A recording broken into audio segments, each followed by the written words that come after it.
Hi everyone, and welcome back to the 30-second video for the Old Testament survey course. In this section, we will finish the poetic books by looking at the Song of Solomon. And we'll start, as usual, with some background issues. First is the name of the book. The first verse of this book says, "The Song of Songs, which is of Solomon." And that is why the book is sometimes called the Song of Solomon, and it is sometimes called the Song of Songs. Both are true and valid titles. This phrase, Song of Songs, is a standard type of formula in Hebrew grammar, which places a word with itself in order to signify what is called a superlative. This means the highest extent of the quality described by this word. We see it in the tabernacle, where the inner room is called the Holy of Holies, and this means the holiest place, the most holy.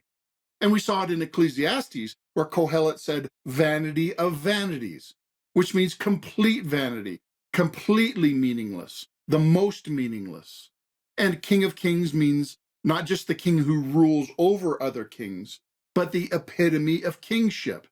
Not just a king, but kinger all the way to the kingest king. So this book is called the #1 Song of Solomon, the most important song. Song, songer, songest, the greatest song. Now, this book is also occasionally called Canticles, which is the Latin word for song. Then the author of this book must be discussed in relation to the title. The phrase of Solomon in the first verse can mean written by Solomon, and that's the most likely meaning. But it could also mean about Solomon or for Solomon, etc. Technically, the book is anonymous, and there's no way to know for sure, although Solomon is a decent possibility for the author. And then the date of writing is likewise unsure. If Solomon is the author, then obviously it was written in his lifetime. Now, like the book of Esther, the Song of Songs was almost not included in the Bible. It was debated because it seems out of place, and it doesn't center on God in the way that most of the Old Testament does. But it is Scripture and serves a purpose in God's revelation to us. We'll look at the purpose of the book more closely in a minute when we discuss the nature and message of this book. But now we'll look at the organization of the Song of Songs. Now, the organization and outline of this book is fairly difficult to discern, and the organization depends on the nature of the book. So, what kind of book is this? What is the nature and function? There are two main possibilities usually discussed, which influence how we might divide up this book. The first possibility is that this book is a dramatic story, a love story. Based on the pronouns used in this book, there seems to be at least 3 voices speaking in the book. And some modern translations use these to divide and label each section based on who is speaking, using labels such as beloved, lover, and chorus, that is, chorus of friends. Or another Bible uses he, she, and others as the headings to distinguish each character in the love story. Therefore, this could be kind of like the script for a play, where the male lover, the female lover, and the supporting friends take turns talking, and then the story develops through that dialogue. However, some interpreters also include a 4th character and then see this story as a love triangle, with more than one man trying to win the woman's affections. Now, the second possibility is that this book is a series of love poems. In that case, each section is only loosely connected with each other, and we should not necessarily expect to find an organizing outline. And scholars debate whether this book is best described as a love drama or a series of love poems. Either is possible, but I think the second possibility makes a little more sense in the content of this book. And that leads us into the content of this book. In order to understand the content of the book, we need to first address the nature of the content and how to interpret this book. Now, one of the more popular approaches in history was to interpret this book as an allegory. That is, the lover represented God and the beloved represents humanity, or at least God's people among humanity. So this book is taken to be a symbolic picture of the relationship between God and his people. Now, there's some warrant for this in Ephesians chapter 5, verses 22 through 33, where Paul compares the relationship between a husband and wife with the relationship between Christ and his church. And like I said, this view is very popular in history. But one thing against this view is that it was especially popular when the church was strongly influenced by Neoplatonic philosophy, and therefore looked down on the material world as inherently sinful and taught that celibacy was the ideal for humans. However, those ideas are not biblical, and therefore I think they distorted the church's theology and understanding of this book. And the other thing against that approach is that allegory is inherently subjective, and it is not controlled by the Bible text itself, but comes from the imagination of the reader, so that different interpreters could come up with completely different ideas of what something in this book represented, and there would be no way to tell who was right, if anyone. Now, I think it could be appropriate in a limited sense to use this book as an illustration of God's love for his people. But I also think that this book is much better understood using the second approach. And the second approach is to see this book as describing human romantic love.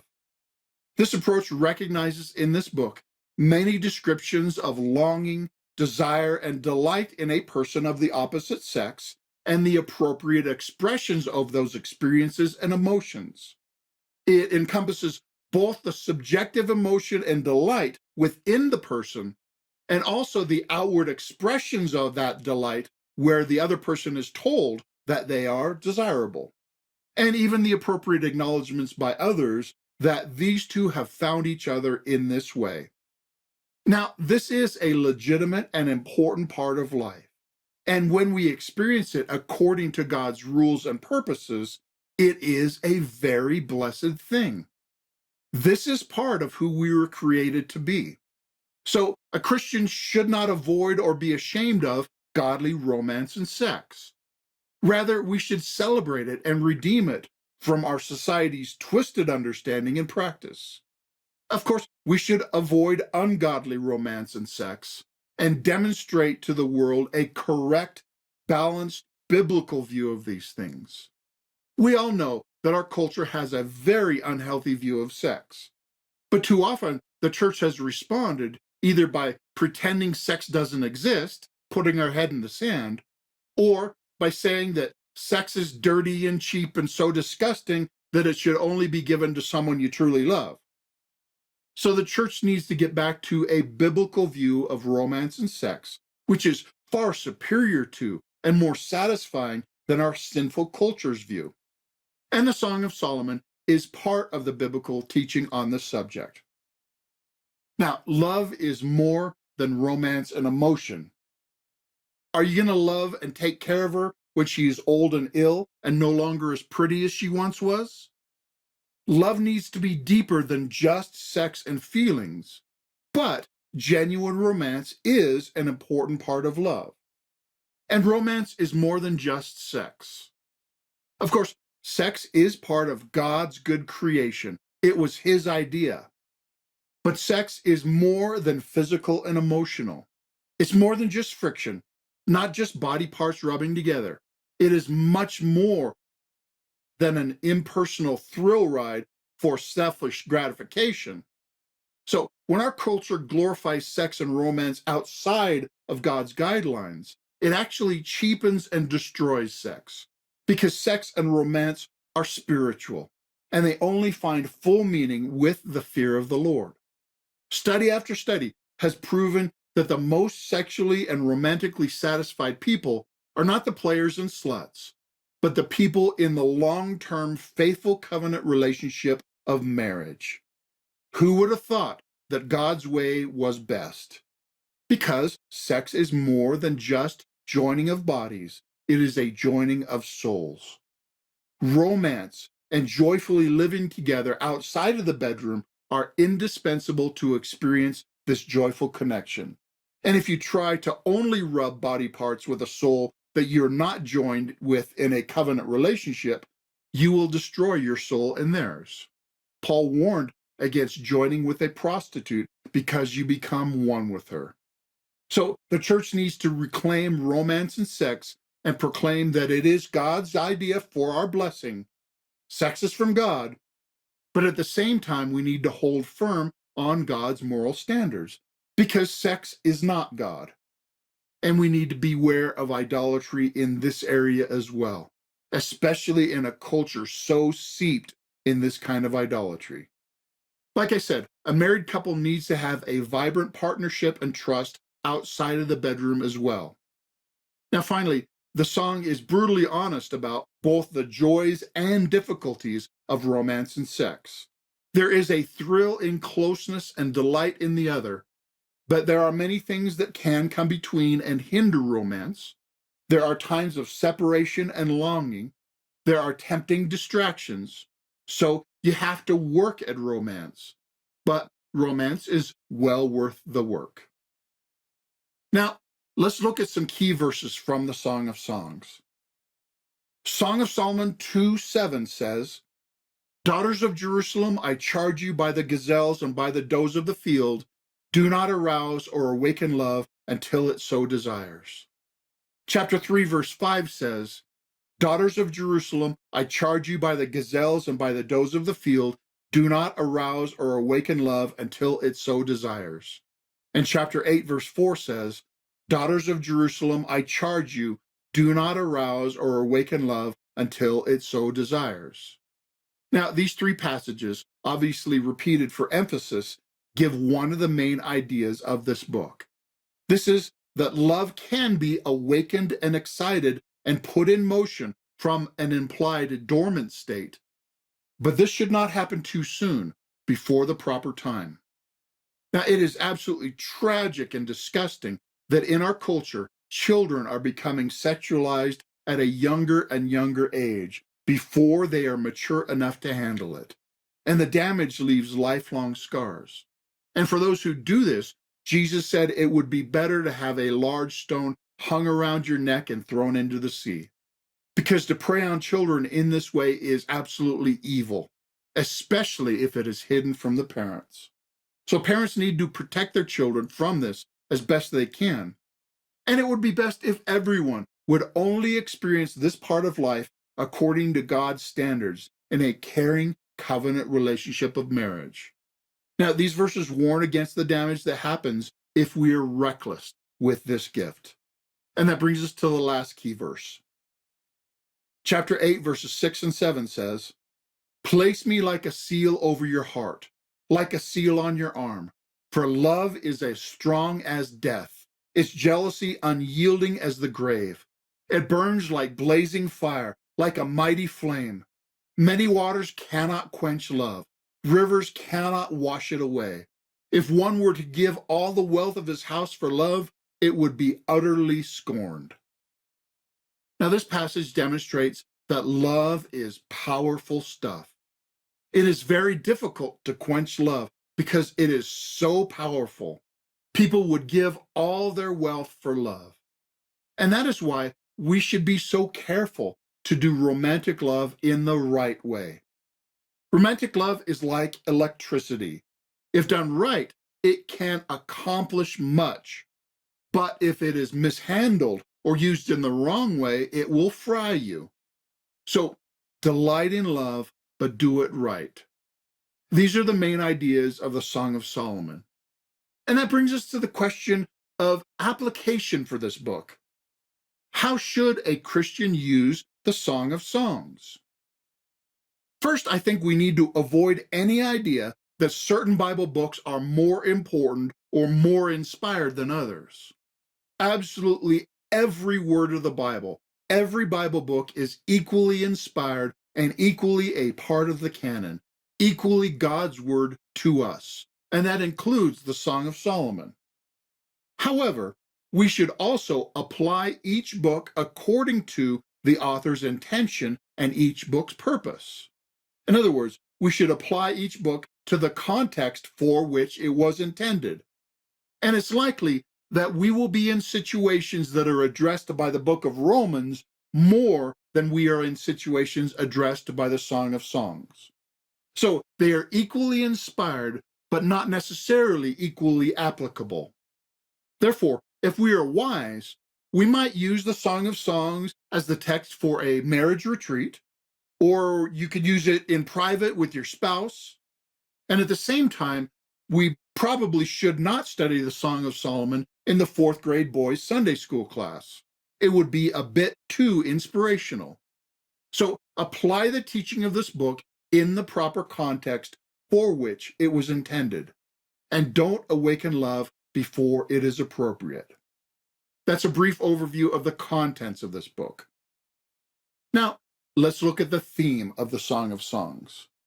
And I hope this comes as no surprise, but the one theme of this book is romantic love. There is a kind of relationship between a man and a woman that is a special gift of God. It is given to be a blessing, a delight, and a glue that welds the two together into one.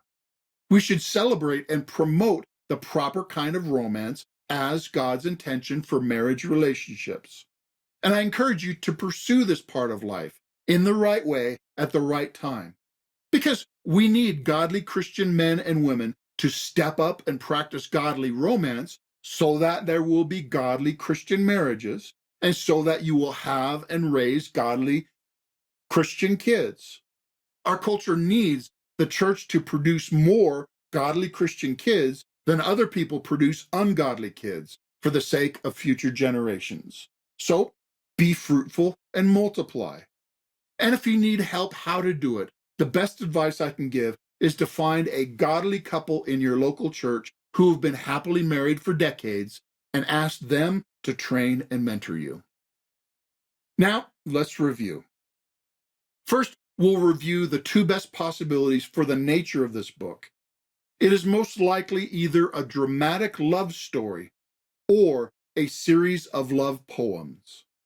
Next, we'll review the theme of the Song of Solomon, which is romantic love. And because the Song of Songs is the last of the poetic books, let's now review the poetic books. They are mostly from the Epic of the Monarchy, and they are working out the implications of and responding to God's revelation in everyday life. Like with the Torah and historical books, let's review the one-word summaries of the poetic books. If you would like, pause the video to take a minute, think it through, and try to guess what word I will use to summarize each book. First is Job. And there are many possibilities here because there is a lot going on in the book of Job. But I've chosen the word creaturehood because one of the main messages of this book is that God is God and we are not. Next is the book of Psalms. And I think this one is fairly obvious. And I chose the word praises because all of the Psalms are praises to God, even the laments. And then the book of Proverbs. Now, I'm sure you probably guessed that I would choose the word wisdom. And you were right, because wisdom is the obvious choice for Proverbs. And because fear of the Lord is 4 words. And I've summarized the book of Ecclesiastes with the word vanity. I could have easily chosen the word meaningless because these 2 words are basically interchangeable, and I had to choose one. And the message of Ecclesiastes is that without God, everything is vanity. And finally is the Song of Songs, and I've chosen the word romance. And I hope this choice is obvious as well, because romantic love is the theme of this book. So now we've completed the poetic books. I hope you've learned a lot and have been inspired to continue to study these books. In the next section, we will start looking at the prophetic books with an introduction to all the writing prophets. And I encourage you to join us as we continue to survey the Old Testament. Thanks for watching.